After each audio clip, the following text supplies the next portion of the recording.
ఇవన్నీ అనేక సందర్భాల్లో చెప్పారు. కానీ రాజకీయాల్లో ముందుకు వెళ్తున్న కొద్దీ ఎవరైనా సామాన్య మనుషులైనా లేకపోతే రాజకీయ నాయకులైనా పరిస్థితులను బట్టి లేకపోతే వాళ్ళకు వస్తున్న మెచ్యూరిటీని బట్టి లేకపోతే వాళ్ళు చూసిన ప్రపంచాన్ని చుట్టూ చూస్తున్న ప్రపంచాన్ని బట్టి వాళ్ళ శైలి ఇవన్నీ మార్చుకుంటూ వెళ్తారు. ఈరోజు పవన్ కళ్యాణ్ తీసుకున్న ఒక దీక్ష సంకల్పం ఏంటంటే భారతదేశంలో అందులోనూ ముఖ్యంగా తెలుగు రాష్ట్రాల్లో ఈ సనాతన ధర్మాన్ని హిందూ ధర్మాన్ని ఆలయాలను పరిరక్షించి వాటిని కాపాడుకోవాలనే సంకల్పం తీసుకున్నారు. అందులో భాగంగానే ఈ యాత్రగా చూడొచ్చు.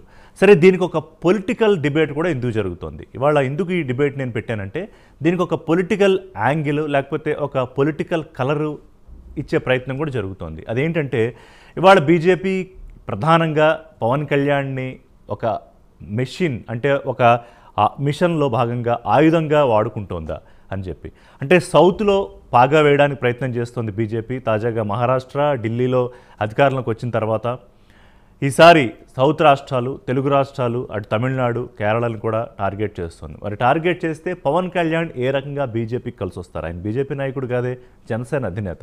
కానీ ఎన్డీఏలో ఇవాళ కీలక భాగస్వామిగా ఉన్న పార్టీకి అధినేత.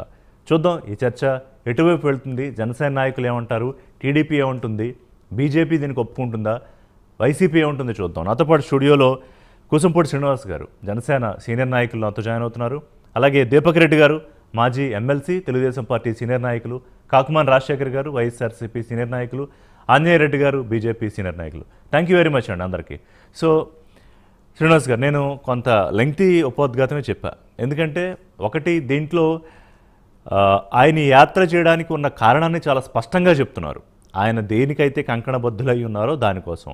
But why it is taking a political tilt or a political colour? Rishi గారు, మీకు ప్యానెల్లో ఉన్న పెద్దలందరికీ నమస్కారం అండి. నమస్కారం.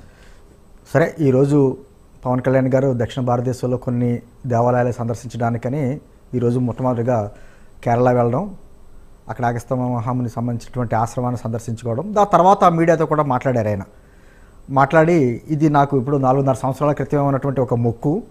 సరే, ఈ మధ్యకాలం కొంచెం అనారోగ్యంగా ఉన్నా కూడా సరే మొక్కు చెల్లించుకోవడానికి అని చెప్పేసి నేను రావడం జరిగింది అనేటువంటి మాట మాట్లాడుతూ కూడా తిరుపతిలో జరిగిన ఘటనలు, ఈ లడ్డు విషయంలో జరిగిన ఘటనలు కావచ్చు, ఇవన్నిటి మీద కొంచెం నాకు బాధ కలిగిందనే విషయం కూడా ప్రస్తావించారు. సరే, ఇది పూర్తిగా వ్యక్తిగతమైనా కూడా ఎప్పుడైతే ఎన్డీఏలో భాగస్వామిగా పవన్ కళ్యాణ్ గారు ఆ రోజున మహారాష్ట్ర పర్యటనలో ఆయన ఎన్నికల ప్రచారంలో వెళ్ళడం, అదే సందర్భంలో అంతకుముందు తిరుపతిలో ఎప్పుడైతే లడ్డు కల్తీ విషయానికి సంబంధించి అక్కడ ఒక మీటింగ్ పెట్టి సనాతన ధర్మం గురించి ఆయన చాలా గట్టిగా మాట్లాడడం ఏదైతే ఉందో ఒక రాజకీయ రంగు పులుముకుంది.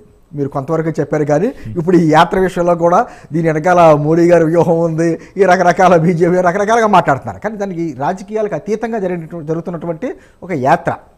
అయితే నేను ఏమంటున్నానంటే అండి, సనాతన ధర్మం గురించి మాట్లాడినా, హిందూ ధర్మం గురించి మాట్లాడినా, అంటే మన భారతదేశంలో ఏమైపోద్ది అంటే మనసులో భావన ఉంటుంది, ఇష్టం ఉంటుంది, కానీ మాట్లాడాలంటే దానికి ఒక విధమైనటువంటి ఓట్ బ్యాంక్ పాలిటిక్స్ కదా, జంకు, ఒక భయం.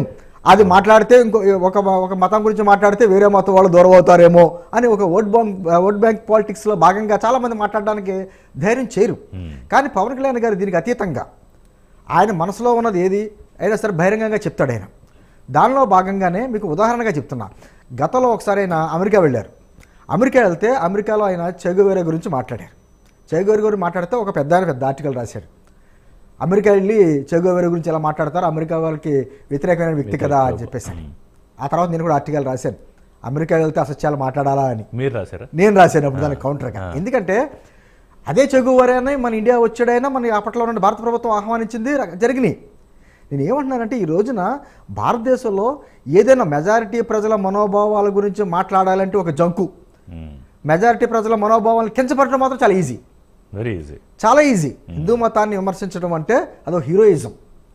మన తెలుగు రాష్ట్రాల్లో అయితే పవన్ కళ్యాణ్ గారి మీద వ్యాఖ్యలు చేయాలంటే మాత్రం అదొక పబ్లిసిటీ. పవన్ కళ్యాణ్ గారి మీద విమర్శ చేశారనుకోండి, ఈజీ పబ్లిసిటీ వస్తుంది. అంటే పవన్ కళ్యాణ్ గారిని బేస్ చేసుకుని కొన్ని వందల యూట్యూబ్ ఛానల్స్ సర్వైవ్ అయిన పరిస్థితి మనం చూస్తాం. ఆయన ఒక ఆదాయ వనరు. పోలేండి, మంచిదే, విమర్శించినా పోగినా ఏదైనా మంచిదే, నేను అది కాదంట్లా. నేను ఏమంటున్నానంటే సార్, ఇప్పుడు చాలామంది చూడు మేధావులు ఉంటారు, ప్రపంచంలో ఎక్కడ ఉండదు సార్ ఋషి గారు. ఏ దేశానికి వెళ్ళండి, ఆ దేశ మెజారిటీ ప్రజల మనోభావాలను కించపరచడానికి ఎవడో సాహసం చేయడు. అమ్మో ఇంకేమన్నా ఉందా? ఉండదు. కానీ మన భారతదేశంలో చాలా ఈజీ టార్గెట్ అన్నమాట. అంటే మనకి ఒక హక్కు ఉంది కదా మరి. అదే అంటే వాక్ స్వాతంత్రం, అంటే భావ ప్రకటన స్వేచ్ఛకి బరి తెగింపుకి మధ్యలో ఒక సన్న గీత ఉంటుంది ఋషి గారు. మర్చిపోతున్నారు కదా. అది మర్చిపోయి కూడా వివాదాలు అదే జరుగుతాయి. ఇప్పుడు విచిత్రం ఏంటంటే విమర్శిస్తారో ఈ దేశ సంస్కృతి సాంప్రదాయాలని లేకపోతే అన్నిటినీ కూడా భావజాలాన్ని అన్నింటినీ విమర్శిస్తారో, విమర్శించి అవతల నుంచి ఎవరన్నా కౌంటర్ వచ్చిందనుకోండి, మళ్ళీ వీళ్ళ దాక్కునేది ఎక్కడ? ఈ రాజ్యాంగం వెనకాలో, కులం వెనకాలో, మతం వెనకాల, ఆ గోళ్ళ వెనకాల దాక్కుంటారు. నేను అంటే పవన్ కళ్యాణ్ గారు పదే పదే చెప్తుంది ఏంటంటే సనాతన ధర్మం అంటేనే అన్ని మతాలని కూడా సమానంగా చూసుకోవడం. It's the core of the country. భారతీయ అది మూలాల గురించి మాట్లాడుతున్నారు. ఎస్, అది సనాతన ధర్మం మతం గురించో అదే కదా. ఎక్కడ లేని గొప్పతనం మనకి ఉందా ఋషి గారు? మన భారతదేశంలో అన్ని మతాలని కలుపుకుని వెళ్ళేటువంటి సంస్కృతి సాంప్రదాయాలు మనకే ఉన్నాయి. ఇప్పుడు చూడండి, చిన్న ఉదాహరణ చెప్పుకోవాలంటే ఊళ్ళోని గ్రామాల్లోని ఏదైనా చిన్న బిడ్డకి ఏదైనా జ్వరం వచ్చిందనుకోండి, మసీదుకి వెళ్ళి తాడు కట్టించుకోండి అంటారు. వాళ్ళు హిందువులైనా కూడా, క్రిస్టియన్స్ అయినా కూడా అటువంటి సాంప్రదాయం ఉంది. అయ్యప్ప స్వామి కొండకి వెళ్తున్నారంటే మొట్టమొదటిగా ఓవర్ స్వామి గుడి దగ్గర, మసీద్ దగ్గర కొబ్బరిగా కొట్టి వెళ్తారు. కడపలో దర్గాకి వెళ్ళేటంటే హిందువులు మెజార్టీ ప్రజలు ఉంటారు. అంటే రొట్టెల పండక్కి బ్యూటిఫుల్ గా నాకు తెలిసి ఏ దేశంలోనూ ఎక్కడ జరగదు అటువంటి సాంప్రదాయం. అదే సనాతన ధర్మం. సనాతన ధర్మం వేరు, హిందూ ధర్మం అనేది వేరువేరుగా ఉంటాయి. అయితే సనాతన ధర్మం ఎప్పుడు కూడా కాన్స్టెన్స్, అది మారదండి. అది అలాగే ఉంటుంది. హిందూ ధర్మం వేరు, హిందూ ధర్మం బట్టి మారుతూ ఉంటుంది సార్.